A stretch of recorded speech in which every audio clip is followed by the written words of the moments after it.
All Birds Have Anxiety by Kathy Hoopman. In a perfect world, everyone would cope with life just fine, and no one would be anxious or worried.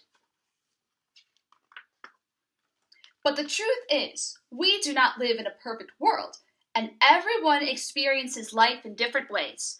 Some people feel anxious and worried about anything and everything. Of course, everyone feels anxious sometimes, which can be good when you need to take care, or there is danger nearby. Being anxious can also help you hurry when things need to be done. However, some of us are anxious even when we are not in danger and life seems to be going well. The take care thoughts, the danger warnings, and the hurry urges get out of control and become monsters in our minds. When stress builds up, anything can set off anxiety, such as a change of plan, something new, a comment, a thought, stuff. Even thinking about being anxious can make you anxious. Many people have anxiety, and it often runs in families. First comes an uneasy feeling that grows and grows until you are so scared that you can't move or breathe. Often you don't even know why. Your mouth goes dry, it's hard to swallow, and your stomach hurts. You may get dizzy and sweaty and have headaches. Your heart pounds, hands and feet can tingle or go numb. Every muscle is tense. It's like being filled with a scream!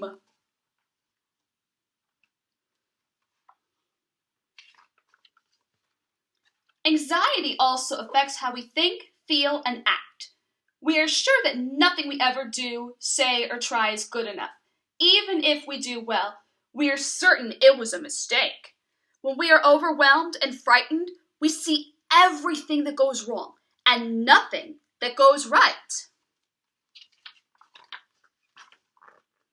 Over and over again, we worry about the future and replay the daft things we did in the past, never stopping to enjoy the now.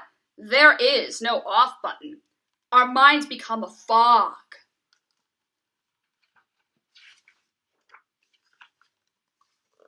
We sit and stare with brains like cotton wool and don't know what to do or how to do it. Everyday jobs like combing hair, changing clothes, or making decisions are too much to think about. To make things worse, we don't sleep well. We lie there knowing we have to sleep. Then we worry that we can't sleep, which stops us from sleeping. Ugh! Other times, we may panic. Calm down, people say. Things aren't that bad. But they don't understand that when fear grips your brain, it takes over your body, and you will do anything to get to safety. Anxiety can make us hyper-aware of what needs to be done now.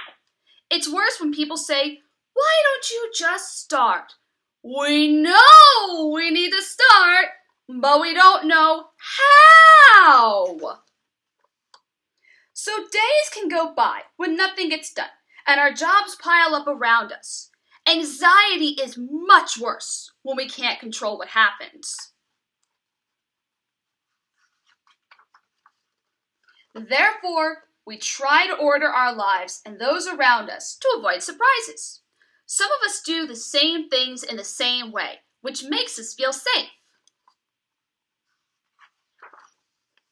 But no one realizes how hard it is to leave the safety of home if you are aware of every possible thing that can go wrong.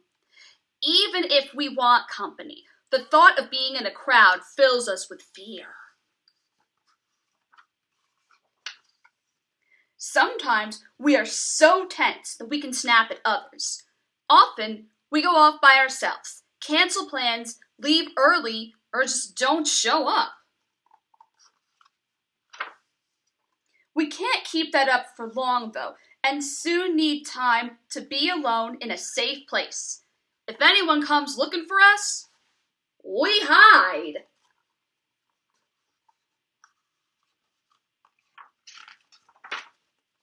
We don't have the energy to chat. Besides, we know they wish we felt better, and we don't want to let them down or be a bother. For a while, it helps to be by ourselves. Then we start to fear that we will be alone forever. So it's like this. What you think affects how you feel. Then how you feel affects the way you act. Fearing the worst can make you feel and act as if you are helpless. But the fact is, you are not helpless, and there are things you can do to reduce the power anxiety has over your life.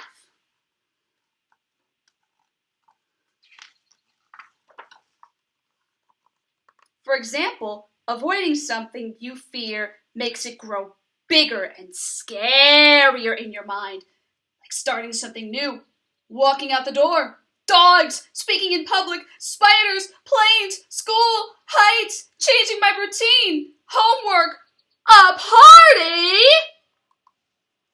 The amazing thing is when you force yourself to face what scares you, or you start whatever it is you are worried about, the scariness shrinks.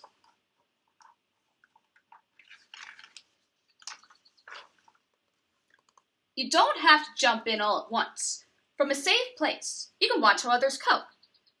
Then you can have a little try with someone you trust. Until slowly, you are brave enough to face your fears on your own.